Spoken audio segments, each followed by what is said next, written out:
ओम शांति।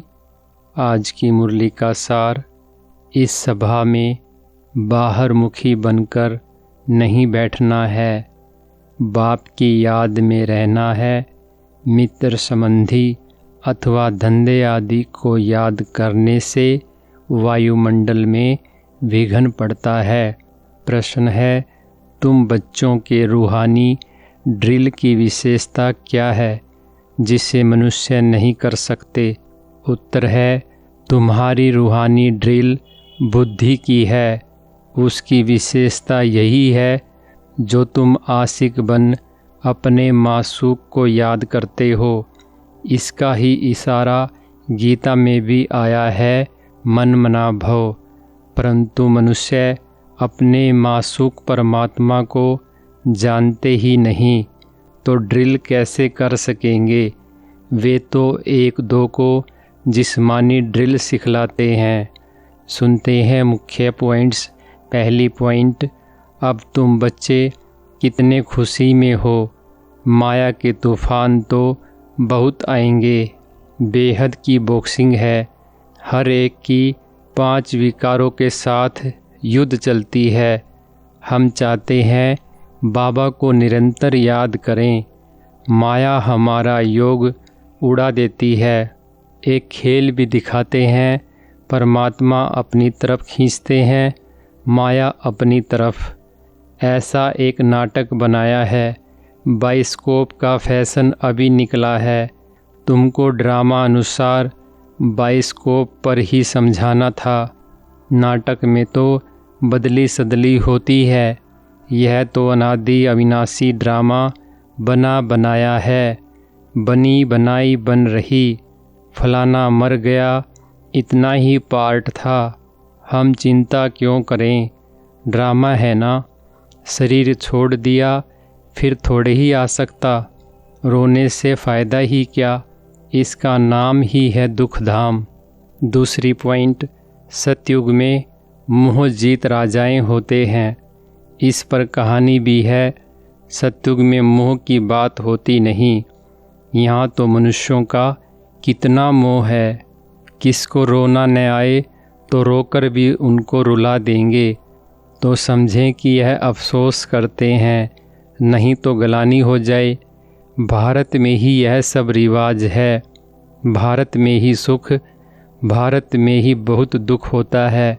भारत में God goddess राज्य करते थे। विदेशी लोग पुराने चित्र बड़ी खुशी से लेते हैं। पुरानी चीज़ का मान होता है। सबसे पुराना शिव तो यहाँ आया था ना। उनकी कितनी पूजा करते हैं। अब तो शिव बाबा आया है, तुम पूजा नहीं करेंगे। वह होकर गया है तो उनकी पूजा करते रहते हैं।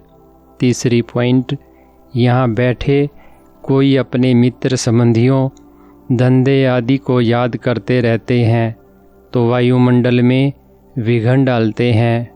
बाप कहते हैं, जैसे यहाँ तुम याद में बैठे हो, ऐसे ही चलते फिरते कर्म करते हुए याद में रहना है। जैसे आशिक मासूक एक दो को याद करते हैं, उन्हों की याद है जिस्मानी, तुम्हारी है रूहानी याद।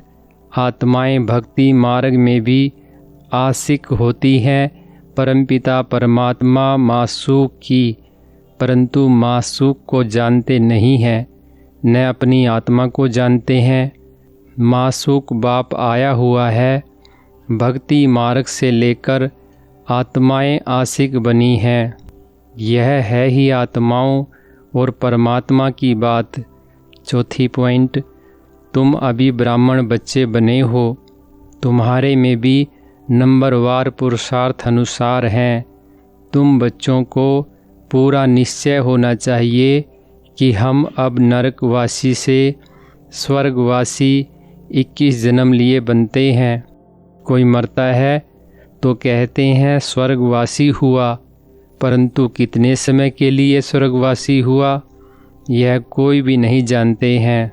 अब तुम पुरुषार्थ कर रहे हो स्वर्गवासी बनने के लिए। यह कौन निश्चय कराते हैं? वह है गीता का भगवान। परंतु वह तो एक ही निराकार होता है।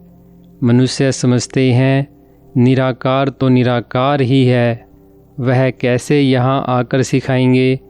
बाप को न जानने के कारण ड्रामा अनुसार श्री कृष्ण का नाम भूल से डाल दिया है। 5वीं पॉइंट, श्री कृष्ण और शिव का संबंध इस समय नज़दीक है। शिव जयंती होती है संगम पर, फिर कल होगी श्री कृष्ण जयंती। शिव जयंती है रात में, श्री कृष्ण जयंती है सवेरे। उसको प्रभात कहेंगे। जब शिवरात्रि पूरी होती है तब फिर श्री कृष्ण जयंती होती है। यह बातें बच्चे ही समझ सकते हैं। कायदा है यहाँ सभा में कोई बाहर मुखी न हो, बाप की याद में रहना है। मनुष्य पुकारते भी हैं, हे पतित पावन आओ, आकर पावन बनाओ, परंतु ड्रामा अनुसार पत्थर बुद्धि कुछ भी समझते नहीं। अगर जानते होते तो बताते। उनको यह भी पता नहीं है कि अभी कलयुग का अंत है, फिर जब बाप आते हैं तब आदि होती है। 6ठी पॉइंट, बेहद का बाप समझाते हैं। बापू नाम तो बहुतों के रख दिए हैं, बुजुर्ग को भी बापू अथवा पिताजी कहते हैं। यह रूहानी पिताश्री तो एक ही है जो पतित पावन ज्ञान का सागर है। बच्चों को पावन होने के लिए ज्ञान चाहिए। पानी में स्नान करने से कोई पावन थोड़े बनेंगे। तुम जानते हो शिव बाबा हमारे सामने इस तन में प्रत्यक्ष है। ब्रह्मा द्वारा ब्राह्मणों को राजयोग सिखा रहे हैं। वह तो कह देते हैं भगवानुवाच अर्जुन प्रति, ब्राह्मणों का नाम निशान नहीं है। गाया जाता है ब्रह्मा द्वारा स्थापना, विष्णु द्वारा पालना। स्थापना तो ब्रह्मा द्वारा ही करेंगे, न कि विष्णु द्वारा, न शंकर द्वारा।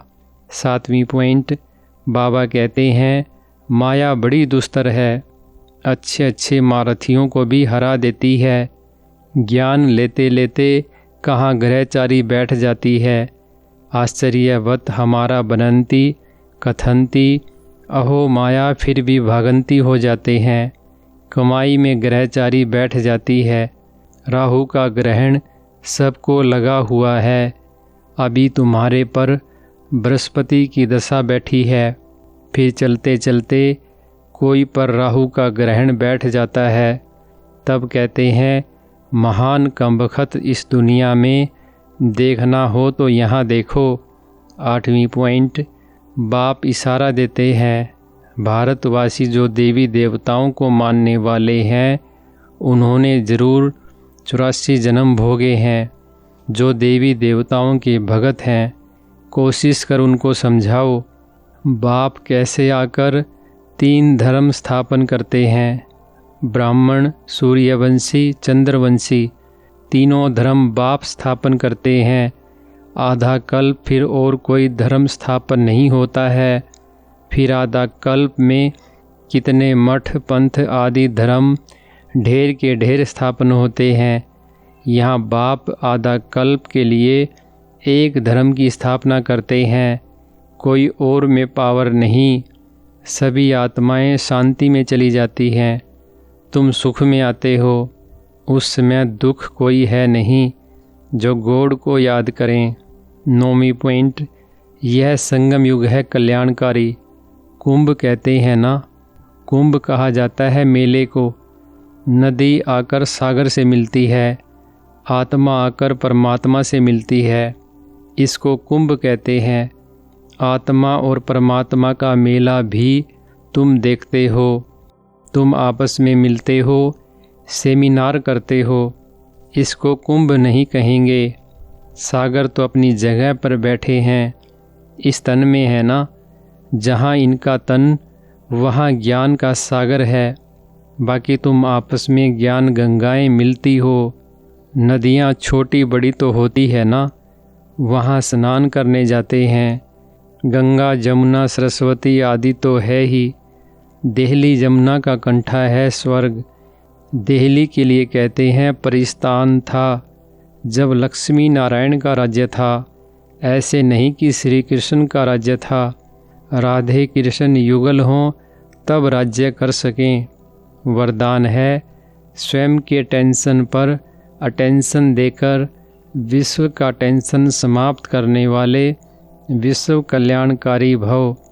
विस्तार है जब दूसरों के प्रति जास्ती अटेंशन देते हो तो अपने अंदर टेंशन चलता है।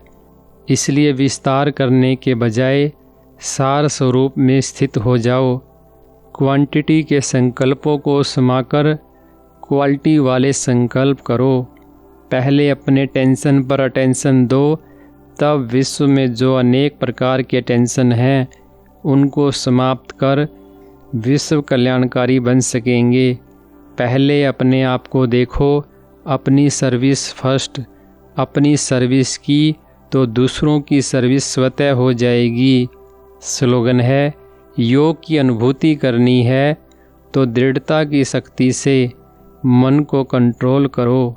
अच्छा, ओम शांति।